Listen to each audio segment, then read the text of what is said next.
ரஜினிகாந்தின் மகளும் தனுஷின் மனைவியுமான ஐஸ்வர்யா தனுஷ் சமீபத்தில் குறும்படங்களுக்கான ஒரு நிறுவனத்தை தொடங்கினார். அந்த நிறுவனத்தின் மூலம் குறும்படங்களை வாங்கி வெளியிட இருப்பதாக அண்மையில் அறிவித்தார். இது தனுஷின் வண்டர்பார் பிலிம்ஸ் நிறுவனத்தின் ஒரு அங்கம் என்றும் அந்த செய்தி அறிக்கையில் குறிப்பிட்டிருந்தார் ஐஸ்வர்யா தனுஷ்.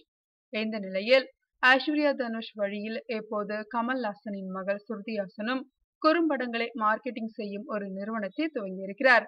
தன்னுடைய நிறுவனத்திற்கு இசிட்ரோ என்று பெயரிடப்பட்டுள்ளார் ஸ்ருதிஹாசன்.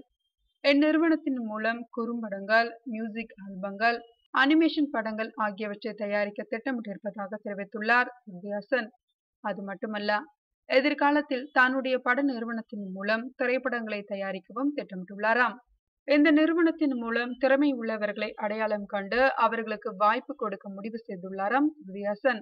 இந்த நிறுவனம் துவக்கத்திற்கு ஸ்ருதிஹாசனின் தந்தை கமல்ஹாசன் என்ன சொன்னாராம் என்ற கேள்விக்கு மகளின் முயற்சிக்கு கமல் பாராட்டு தெரிவித்தாராம்.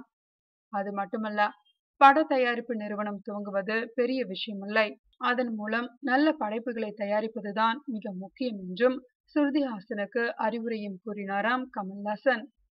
3 படத்தில் தனுஷுடன் இணைந்து நடித்த போது அவருடன் ஏற்பட்ட நெருக்கம் காரணமாக தனுஷுக்கும் ஐஸ்வர்யாவிற்கும் மிகப்பெரிய பிரச்சனை ஏற்பட்டு கமல், ரஜினி ஆகியோர் தலையிட்டு பஞ்சாயத்து பண்ணி வைத்ததாக நீண்ட காலமாகவே ஒரு தகவல் அடிபடுகிறதா.